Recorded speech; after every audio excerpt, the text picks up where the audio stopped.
Sapar, medyo dumami. At isa pa, naging coordinated. Hindi kagaya nun, hiwa-hiwalay. Ngayon, medyo maganda yung coordination. Mabilis. Lalo na doon sa mas mahihirap.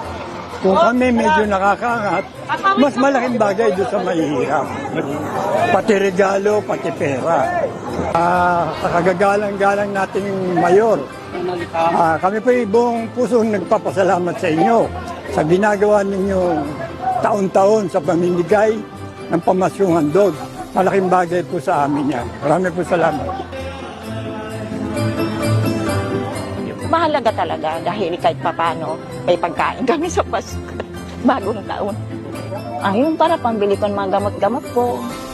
Gusto ko nga sana ako kung magkasya, bibili ako insure. Iyan naman talaga ang pagmatanda, insure talaga.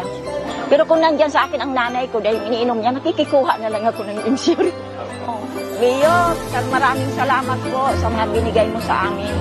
Sana dagdagan.